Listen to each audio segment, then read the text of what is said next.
So I got a brochure, I took it home, and I said to my son, this is what we're going to do Memorial Day.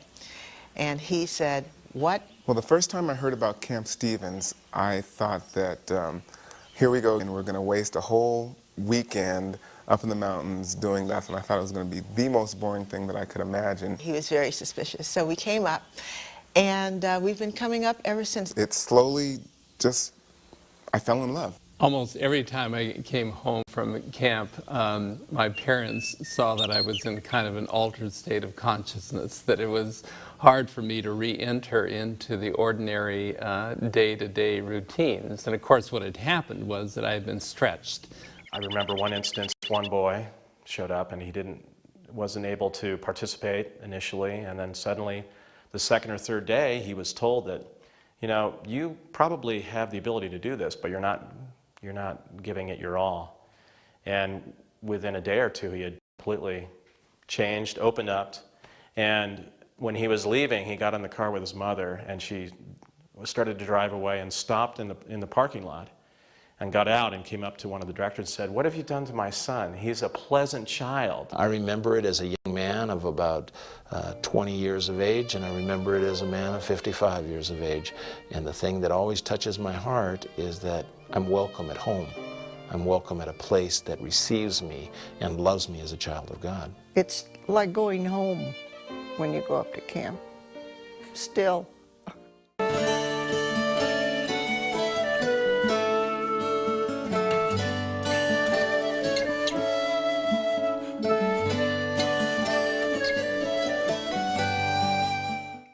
Camp Stevens is a very non-competitive place.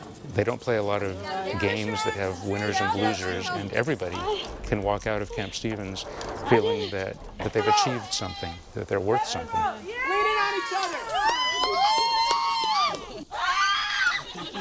Everybody's fear is different. Some people can climb the pole and some people can do the whole course. A lot of what's going on with the fear is there's so much emotion that they can't hear reason. So it takes a lot to get through to them to help them make just one more step. I really remember this kid that was so afraid about go up. I say, okay, look at me. You have to try because this is your chance for prove you can do things. You can go up and say, I can fight with my fears and I can go there. The mission of Camp Stevens is to help each of us learn how to live more lovingly and with greater respect, not only for one another, but for all of God's creation. Plants, animals, the earth itself are worthy of our respect and love and care.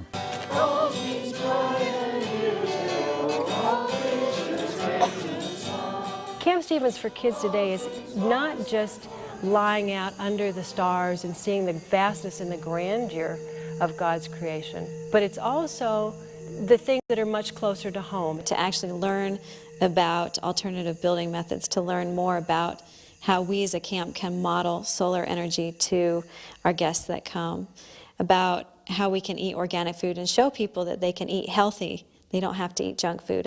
Camp food can be good food, great food, as it is here. When I first moved here, we talked about maybe someday owning some of the adjacent property, and to think that from back then we had 75 acres and now we have 256, that's been quite an accomplishment. Had there been housing developments right close to our property on the east side, that would have jeopardized all of our programs with noise and intrusion from other places. It would have no longer been a peaceful place in park. It's important for us to have a place where we can go and touch nature and touch the essence of our created being. Without camps, young people won't have that.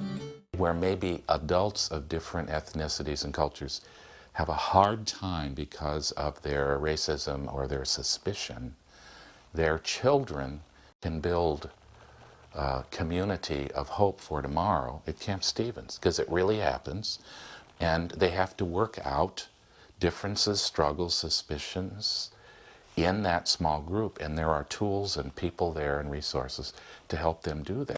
I think it's really important for people to come here and learn how to get along with people from all walks of life and all levels of income, ethnicity.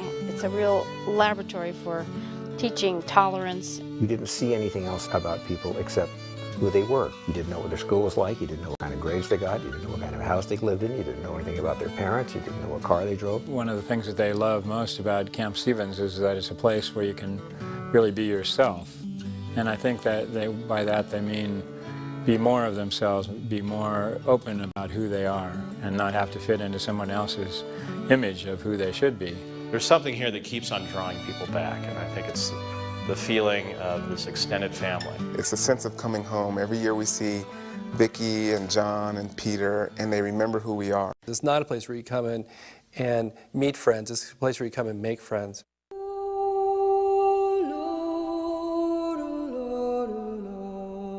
It is a holy place, a real sanctuary, not apart from life, but a place where real life can be lived and reclaimed. As I look back, I see that all of the clues or the keys of who I am really came alive or began to grow in the experience at Camp Stevens. We used to say, 1 week at Camp Stevens worth 4 years at Sunday school. Worship is going on all the time in the kitchen, working out in the garden, eating, hiking, saying goodnight to each other when they go to sleep in the cabin. All of it is religion.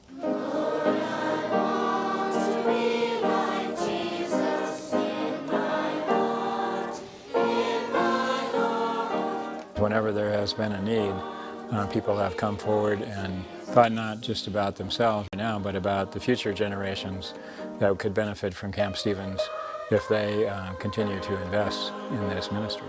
Now is the time at which we have to preserve things for the future. I would think that the future of Camp Stevens, as it's amplified in the new master plan, needs to make more and more place for young people and adults to come and focus on the presence of God in their life in that holy setting.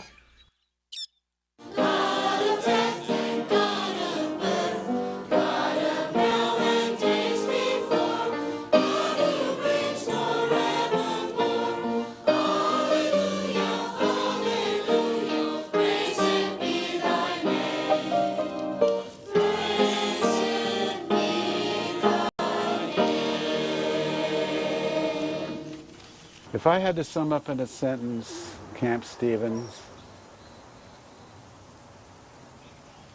I would say thank you for loving me, Camp Stevens. If ye love not each other,